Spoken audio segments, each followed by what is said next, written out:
Electric കാറുകളുടെ sales നോക്കിയാൽ ലോകത്തിലെ നമ്പർ 1 മാനുഫാക്ചർ മാറിയിരിക്കുന്നത് നമ്മുടെ BYD ആദ്യത്തെ മോഡൽ ഇന്ത്യയിൽ ഇറക്കിയത് E6 ആണ്. E6ൻ്റെ ഏറ്റവും പുതിയ മോഡൽ കഴിഞ്ഞാൽ Max 7 എന്ന വേരിയൻറ്റ് മോഡലാണ് ഇന്ന് ഇന്ത്യയിൽ ലോഞ്ച് ചെയ്തിട്ടുള്ളത്. ഈ ഒരു വാഹനം നോക്കി കഴിഞ്ഞാൽ നേരത്തെ കുറച്ചുകൂടി ഒരു കൊമേഴ്ഷ്യൽ രീതിയിലായിരുന്നു വാഹനം വന്നെങ്കിൽ ഇപ്പോൾ കുറച്ചൊരു പ്രീമിയം രീതിയിലൊക്കെ ആക്കി BYD ഒരുപാട് മാറ്റങ്ങൾ വരുത്തുന്നുണ്ട്. ഗ്ലോബലി ഓൾറെഡി ഈ വാഹനം ഉണ്ടായിരുന്നു. അതിൻ്റെ പുതിയ മോഡൽ ഇന്ത്യയിൽ ഇപ്പോഴാണ് ഇറക്കിയിട്ടുള്ളത്. നമ്മൾ ഫ്രണ്ടിൽ നോക്കി തന്നെ പ്രധാനപ്പെട്ട മാറ്റം കാണുന്നത് ഇത് ഹെഡ് ലാമ്പ് ക്ലസ്റ്ററാണ്. കാരണം ഹെഡ് ലാമ്പ് ക്ലസ്റ്റർ കുറച്ചുകൂടി പ്രീമിയം രീതിക്കാണ് വന്നിട്ടുള്ളത്. കുറേ LEDs നല്ല രസമായിട്ട് വന്നിട്ടുണ്ട്. അതുപോലെ ബമ്പറിൻ്റെ ഡിസൈനും കംപ്ലീറ്റ്ലി മാറിയിട്ടുണ്ട്. അതിൽ ഓവറോൾ നമ്മൾ ഫ്രണ്ടിൽ നോക്കുമ്പോൾ കുറച്ചൊരു പ്രീമിയം ലുക്കാണ് തന്നെ. 360 ഡിഗ്രി ക്യാമറ ഇവിടെ വന്നിട്ടുണ്ട്. അതുപോലെ നമ്മൾ സൈഡിലേക്ക് വരുവാണെങ്കിൽ തന്നെ പുതിയ അലോയ് വീൽസ് വന്നിട്ടുണ്ട്. 17 ഇഞ്ച് അലോയ് വീൽസ് വന്നിട്ടുണ്ട്. അതുപോലെ തന്നെ അതിൻ്റെ ഡിസൈനും കുറച്ചുകൂടി ഒരു ക്ലാസി പ്രീമിയം രീതിക്കാണ് വന്നുള്ളത്. സൈഡിലേക്ക് നോക്കി കഴിഞ്ഞാൽ വേറെ കാര്യമായിട്ടുള്ള മാറ്റങ്ങളൊന്നുമില്ല. ഓൾമോസ്റ്റ് ഡിസൈനും കാര്യങ്ങളെല്ലാം തന്നെ സെയിം ആണ്. NFC ചിപ്പ് ഇവിടെ കൊടുത്തിട്ടുണ്ട്. അതുപോലെ തന്നെ സൈഡിലേക്ക് നോക്കി കഴിഞ്ഞാൽ പ്രീമിയം ആയിട്ടുള്ള ഒരു ലൈനിങ് കാര്യങ്ങളെല്ലാം കൊടുത്തിട്ടുണ്ട്. അതുപോലെ ഇൻറ്റഗ്രേറ്റഡ് ആയിട്ടുള്ള റൂഫ് റെയിൽസ് കൊടുത്തിട്ടുണ്ട്. റിയറിലേക്ക് കഴിഞ്ഞാൽ കുറച്ചൊരു മാറ്റം നമുക്ക് കാണാൻ സാധിക്കും. കാരണം പുതിയൊരു ഫുൾ LED ടെയിൽ ലാമ്പ് ഉണ്ട്. അത് ഓൾമോസ്റ്റ് കണക്റ്റഡ് രീതിയിലാണ് കൊടുത്തിട്ടുള്ളത്. അത് ശരിക്കും ബാക്കിൽ പ്രധാനപ്പെട്ട ഒരു മാറ്റം തന്നെയാണ്. അതിൽ BYD Max 7 എന്നുള്ള ബാഡ്ജിങ് കൂടെ കൊടുത്തിട്ടുണ്ട്. അതിൽ ബൂട്ട് സ്പേസ് നോക്കുകയാണെങ്കിൽ തന്നെ അത്യാവശ്യം നല്ലൊരു ബൂട്ട് സ്പേസ് ആണ്. ഇലക്ട്രോണിക്കലി കൺട്രോൾ ബൂട്ട് റിലീസ് ആണ് നമുക്ക് കൊടുത്തിരിക്കുന്നത്. അത്യാവശ്യം നല്ല രീതിയിലുള്ള ബൂട്ട് സ്പേസ് ഉണ്ട്. ശരിക്കും ഈ സീറ്റ് മടക്കിയിട്ട് ഇത് 7 സീറ്റർ മോഡലാണ്. 7 സീറ്റർ മോഡൽ ഈ സീറ്റ് മടക്കിയിട്ട് കഴിഞ്ഞാൽ അത്യാവശ്യം മോർ ദാൻ 500 ലിറ്റേഴ്സിൻ്റെ ബൂട്ട് സ്പേസ് ഉണ്ടെന്നാണ് BYD ക്ലെയിം ചെയ്യുന്നത്. 7 സീറ്ററിലും 6 സീറ്ററിലും ഈ വാഹനം അവൈലബിൾ ആണ്. അതുപോലെ ഇലക്ട്രോണിക്കലി ക്ലോസിംഗ് ആയിട്ടുള്ളൊരു ഓപ്ഷൻ BYD കൊടുത്തിട്ടുണ്ട്. അതേപോലെ പുതിയ 4 കളർ ഓപ്ഷൻസിൽ Max 7 അവൈലബിൾ ആണ്. സോ നമുക്കിനി ഇൻറ്റീരിയറിൽ എന്തൊക്കെ മാറ്റങ്ങൾ വന്നിട്ട് നോക്കാം. സോ നമ്മളിപ്പോൾ Max 7ൻ്റെ ഇൻറ്റീരിയറിലാണ് ശരിക്കും ഏറ്റവും കൂടുതൽ മാറ്റങ്ങൾ വന്നത്. കാരണം E6 എല്ലാവരും പരാതി പറഞ്ഞുള്ള ഇൻറ്റീരിയർ ഒട്ടും പ്രീമിയം അല്ലായിരുന്നു. കുറച്ചുകൂടി ഫംഗ്ഷണൽ ആയിട്ടുള്ള, അതായത് ഒരു പ്രീമിയം അല്ലാതെ ഒരു കുറച്ച് ബേസിക് ആയിട്ടുള്ള ഇൻറ്റീരിയർ ആയിരുന്നു എന്നുള്ള പരാതി ഉണ്ടായിരുന്നു. പക്ഷേ ആ ഒരു പരാതികളെല്ലാം BYD ഈ ഒരു പുതിയ മോഡലിലേക്ക് മാറ്റിയിട്ടുണ്ട്. കാരണം എസ്പെഷ്യലി നമ്മൾ നോക്കി കഴിഞ്ഞാൽ ഒരു സ്റ്റെപ്പ് ലെയറിൽ തന്നെയാണ് കൊടുത്തില്ല. കാരണം ഇവിടെ കുറച്ച് ഹാർഡ് പ്ലാസ്റ്റിക്, പക്ഷേ ഇവിടെ നമുക്കൊരു വുഡ് ഫിനിഷുള്ളൊരു ബോക്സ് വുഡ് ഫിനിഷുള്ള കൊടുത്തിട്ടുണ്ട്. അതുപോലെ ലോറിൽ നോക്കി കഴിഞ്ഞാൽ ഡാഷ്ബോർഡ് കുറച്ചുകൂടി സോഫ്റ്റ് ആയിട്ടുള്ള മെറ്റീരിയൽസ് കാര്യങ്ങൾ യൂസ് ചെയ്യുന്നുണ്ട്. BYD ബിൽഡ് യുവർ ഡ്രീംസ് തന്നെ ഇവിടെ കൊടുത്തിട്ടുണ്ട്. അതുപോലെ തന്നെ മറ്റൊരു മാറ്റം വന്നിട്ടുള്ള നമ്മുടെ ഇൻഫോർടൈൻമെന്റ് സിസ്റ്റമാണ്. നേരത്തെ 10.1 ഇഞ്ചിൻ്റെ ഇൻഫോർടൈൻമെന്റ് സിസ്റ്റം ആണ്. ഇപ്പോൾ 12.8 ഇഞ്ചിൻ്റെ ഇൻഫോർടൈൻമെന്റ് സിസ്റ്റം വന്നിട്ടുണ്ട്. അത് വലിയൊരു മാറ്റമാണ്. അതുപോലെ തന്നെ BYDയുടെ പാർട്ടി ട്രിക്ക് ആയിട്ടുള്ള നമുക്ക് പോർട്രേറ്റിലും ലാൻഡ്സ്കേപ്പിലും നമുക്ക് ഉപയോഗിക്കുന്ന രീതിക്കാണ് BYD കൊടുത്തിട്ടുള്ളത്. അതുപോലെ മറ്റൊരു മാറ്റം വന്നിട്ടുള്ള നമ്മുടെ സ്റ്റിയറിംഗ് വീലാണ്. പുതിയൊരു സ്റ്റിയറിംഗ് വീലാണ് നൽകിയിട്ടുള്ളത്. അതുപോലെ ഇതിനകത്ത് ADASൻ്റെ ഫംഗ്ഷൻസിനെല്ലാം ഷോർട്ട് കട്ട്സും കാര്യങ്ങളെല്ലാം അവിടെ കൊടുത്തിട്ടുണ്ട്. നമുക്ക് വോളിയം കൺട്രോൾ ചെയ്യാം, അങ്ങനെയുള്ള ഫംഗ്ഷൻസും കാര്യങ്ങളെല്ലാം കൊടുത്തിട്ടുണ്ട്. കുറച്ച് പ്രീമിയം ആയിട്ടുള്ള സ്റ്റിയറിംഗ് ആണ്. കുറച്ച് ഹോൾഡ് ചെയ്യുമ്പോൾ തന്നെ കാണുമ്പോൾ ഒരു ഭംഗിയും കാര്യങ്ങളെല്ലാം വന്നിട്ടുണ്ട്. അതുപോലെ നമ്മൾ ഇൻസ്ട്രുമെൻറ്റ് ക്ലസ്റ്റർ നോക്കുകയാണെങ്കിൽ തന്നെ ചെറിയൊരു മാറ്റം വന്നിട്ടുണ്ട്. വലിയൊരു മാറ്റമല്ല വന്നിരിക്കുന്നത്. അതുപോലെ തന്നെ ഫുള്ളി ഡിജിറ്റലൊന്നുമല്ല വന്നിരിക്കുന്നത്. നമുക്ക് അനലോഗും ഡിജിറ്റലുമായിട്ടുള്ള മിക്സ് ചെയ്താണ്. നടുക്കുവന്ന സ്ക്രീൻ 5.1 ഇഞ്ചിൻ്റെ സ്ക്രീനാണ് വന്നിട്ടുള്ളത്.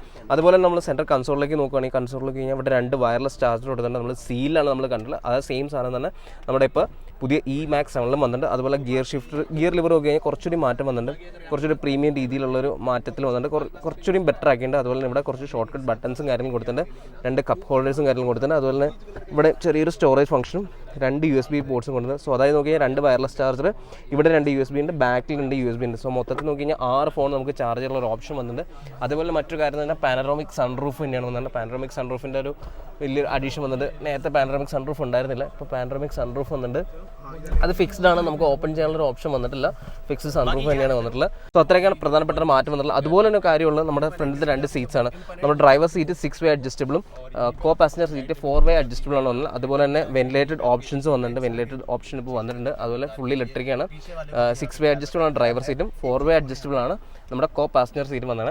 പിന്നെ ബാക്കി നോക്കി കഴിഞ്ഞാൽ ADAS ഫംഗ്ഷൻ നമുക്കുണ്ട്. ADASൻ്റെ ഫീച്ചേഴ്സ് വന്നിട്ട് 360 ഡിഗ്രി ക്യാമറ വന്നിട്ടുണ്ട്. അതുപോലെ 6 എയർ ബാഗ് സ്റ്റാൻഡേർഡ് ആയിട്ടാണ് ഇപ്പോൾ BYD Max 7 കൊടുക്കുന്നത്. സോ നമ്മളിപ്പോൾ E7 Maxൻ്റെ സെക്കൻഡ് റോയിലാണ്. സെക്കൻഡ് റോ ഇത് 6 സീറ്റർ മോഡലാണ്. ക്യാപ്റ്റൻ സീറ്റ്സ് ആണ്. നമുക്ക് അഡ്ജസ്റ്റ് ചെയ്യാൻ സാധിക്കും. കുറച്ച് ഫ്രണ്ടിലേക്കും ബാക്കിലേക്കും അഡ്ജസ്റ്റ് ചെയ്യാൻ സാധിക്കും. അതുപോലെ തന്നെ ഇവിടെ ഒരു ആം റെസ്റ്റ് കാര്യങ്ങൾ കൊടുത്തിട്ടുണ്ട്. അത്യാവശ്യം നല്ല കംഫർട്ടബിൾ ആയിട്ടുള്ള സീറ്റ്സാണ്. ഹെഡ് റൂം കാര്യങ്ങളെല്ലാം അത്യാവശ്യം നന്നായിട്ടുണ്ട്. ലെഗ് റൂം നോക്കി കഴിഞ്ഞാലും അത്യാവശ്യം നല്ല ലെഗ് റൂം കാര്യങ്ങൾ വന്നിട്ടുണ്ട്. നല്ല സ്കൂപ്പ് ചെയ്തിട്ട് കൊടുത്തിട്ടുണ്ട്. അതുപോലെ തന്നെ ഫുൾ പാനറോമിക് ആയിട്ടുള്ള വലിയൊരു ഫിക്സ്ഡ് സൺറൂഫാണ്. നമ്മൾ ഓൾറെഡി BYDയുടെ പല വാഹനങ്ങളിൽ ഈ ഒരു ഫിക്സ് സൺറൂഫ് കണ്ടിട്ടുണ്ട്. ഇത് ഓപ്പൺ ചെയ്യാൻ സാധിക്കില്ല, പക്ഷേ അത്യാവശ്യം നല്ലൊരു എയറി ഫീലും കാര്യങ്ങളെല്ലാം സാധിക്കും. അത് നോക്കി നടുക്കാണെങ്കിൽ അത്യാവശ്യം നല്ല വൈഡ് ആയിട്ടുള്ള സ്പേസും കാര്യങ്ങളെല്ലാം വന്നിട്ടുണ്ട്. അതുപോലെ തന്നെ നമുക്ക് ബ്ലോവർ കൺട്രോൾസ് ഇവിടെ വന്നിട്ടുണ്ട്. നമുക്ക് സെക്കൻഡ് റോയിലേക്കുള്ള ബ്ലോവർ കൺട്രോൾസും കാര്യങ്ങളെല്ലാം ഇവിടെ വന്നിട്ടുണ്ട്. ടൈപ്പ് സിയും റെഗുലർ ആയിട്ടുള്ള 2 ചാർജിങ് ഓപ്ഷൻസ് BYD നൽകിയിട്ടുണ്ട്. ഇനി നമുക്ക് തേർഡ് റോ നോക്കാം. തേർഡ് റോ എങ്ങനെയുണ്ട് നോക്കാം. അത്യാവശ്യം കുഴപ്പമില്ലാത്ത തേർഡ് റോ ആണ്. കുഴപ്പമില്ലാണ്ട് നമുക്ക് ഇരിക്കാൻ സാധിക്കും. ഹെഡ് റെസ്റ്റിന് വെച്ച് കഴിഞ്ഞാൽ എൻ്റെ ഒരു ഹൈറ്റിൽ, അതായത് ഒരു 5 ഫീറ്റ് 8 ആണ് ഞാനുള്ളപ്പോൾ ഈ സീറ്റ് കുറച്ചൊരു ബാക്കിലേക്കാണ് ഇടുന്നത്. എന്നാൽ പോലും അത്യാവശ്യം ജസ്റ്റ് ലെഗ് റൂമും കാര്യങ്ങളുണ്ട്. കുഴപ്പമില്ലാത്ത രീതിക്ക് ഇരിക്കാം. ഇവിടെ ഒരു കപ്പ് ഹോൾഡർ കൊടുത്തിട്ടുണ്ട്, സ്പീക്കറുണ്ട്. അതുപോലെ തന്നെ ഇവിടെ ഒരു ഗ്രാബ് ഹാൻഡിൽ കൊടുത്തിട്ടുണ്ട്. എയർ കോൺ വെൻസും കാര്യങ്ങളെല്ലാം ഇവിടെ കൊടുത്തിട്ടുണ്ട്. കുഴപ്പമില്ലാത്തൊരു സെക്കൻഡ് റോ ഒരു തേർഡ് റോ തന്നെയാണ്. അത്യാവശ്യം കുട്ടികൾക്കൊക്കെ നന്നായിട്ടിരിക്കാൻ സാധിക്കും. 6 സീറ്റർ ആയതുകൊണ്ട് തന്നെ നോക്കുകയാണെങ്കിൽ കാലൊക്കെ ഈ ഒരു കാലുമണി ഇങ്ങനെ സ്ട്രെച്ച് ചെയ്ത് ഇവിടെ കുറച്ചുകൂടി ഫ്രീ ആയിട്ട് നമുക്ക് ഇരിക്കാൻ സാധിക്കും. സോ ഓവറോൾ തേർഡ് റൂം വലിയ കുഴപ്പമില്ല. ഇനി നമുക്ക് നോക്കേണ്ടത് ഇതിൻ്റെ ബാറ്ററി പാക്കും സ്പെക്കുമാണ് നമുക്ക് നോക്കേണ്ടത്. BYD E-Max 7 രണ്ട് വേരിയൻറ്റിലാണ് വരുന്നത്. രണ്ട് ബാറ്ററി പാക്ക് ഓപ്ഷൻസ് നമുക്ക് വരുന്നുണ്ട്. 55.4 kWh ബാറ്ററി പാക്കും 71.8 kWh രണ്ട് ബാറ്ററി പാക്കിലാണ് വരുന്നത്. നേരത്തെ വന്നുകൊണ്ടിരുന്ന ഒരു ബാറ്ററി പാക്കിൽ മാത്രമാണ്, എന്നാൽ ഇപ്പോൾ രണ്ട് ബാറ്ററി പാക്ക് ഓപ്ഷൻ വരുന്നുണ്ട്. ശരിക്കും 55.4 kWh ബാറ്ററി പാക്ക് നോക്കിയാൽ 163 PS ആണ് പവർ വരുന്നത്. 71.8 kWh ബാറ്ററി പാക്ക് നോക്കുകയാണെങ്കിൽ 201 HP ആണ് പവർ വരുന്നത്. ടോർക്ക് രണ്ടിനും സെയിം തന്നെയാണ് വരുന്നത്, പക്ഷേ റേഞ്ചിൽ വ്യത്യാസമുണ്ട്. 310 Nm ടോർക്കാണ് ഈ രണ്ട് ബാറ്ററി പാക്കിനും വരുന്നത്. അതുപോലെ തന്നെ 430 km ആണ് നമ്മുടെ 55.4 kWh ബാറ്ററി പാക്കിൻ്റെ റേഞ്ച് വരുന്നത്. എന്നാൽ 530 km ആണ് നമ്മുടെ 71.4 kWh ബാറ്ററി പാക്കിൻ്റെ റേഞ്ച് വരുന്നത്. അതുപോലെ തന്നെ മറ്റൊരു കാര്യം 0 to 100 നോക്കുകയാണെന്നുണ്ടെങ്കിൽ അറൗണ്ട് 10.1 seconds ആണ് നമ്മുടെ സ്മോളർ ബാറ്ററി പാക്കിന് വരുന്നത്. എന്നാൽ നമ്മുടെ കുറച്ചുകൂടി വലിയ ബാറ്ററി പാക്ക് 71.4 എന്ന് പറയുമ്പോൾ അറൗണ്ട് 8.2 seconds ആണ് ടോപ്പ് സ്പീഡ്.